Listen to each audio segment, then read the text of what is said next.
আমার মনে হয় সংবিধানে এরকম হয় না, বা দলের যে সংবিধান রয়েছে বা আমাদের তৃণমূল কংগ্রেসের যে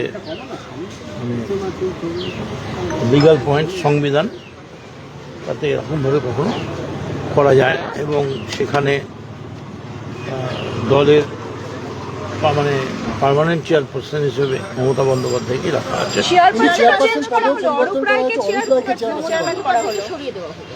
সেটাই বলছি, হয় না এগুলো।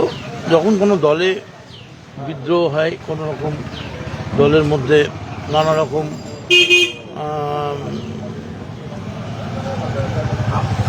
ঝগড়া চলতে থাকে, তখন এই ধরনের অতীতেও অনেক ঘটনা ঘটেছে। ইন্ডিয়ান ন্যাশনাল কংগ্রেসেও অনেক ঘটনা ঘটেছে, সিপিএমও ঘটেছে, সিপিআইতেও ঘটেছে, নকশালেও ঘটেছে।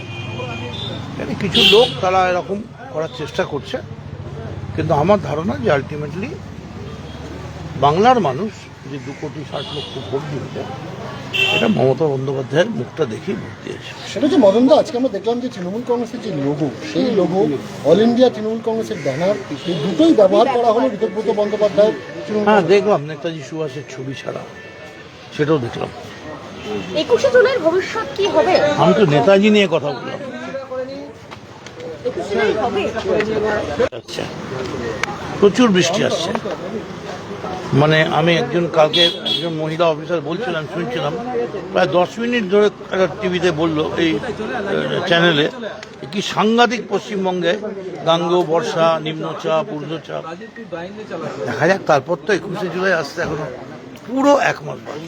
মানে আপনি বলছেন যে 21শে জুলাই আসার আগে রাজনৈতিক বৃষ্টিও হতে পারে, বা রাজনৈতিকভাবে প্রাকৃতিক দুর্যোগ আসতে পারে? হ্যাঁ, রাজনৈতিক দল হচ্ছে একটা খরস্রোতা নদীর মতো, হুহু করে বয়ে যাচ্ছে। সামনে পাথর পড়লো, পাহাড় পড়লো, ও কি থেমে থাকবে? হয় ডান দিকে যাবে, নয় বাঁ দিকে যাবে, তাই না? আমি নিজেকে একজন কর্মী বলে মনে করি দলের, কখনোই পাহাড় হতে চাই না, পাহাড় নইও, পাহাড় হওয়াও সম্ভব নয়।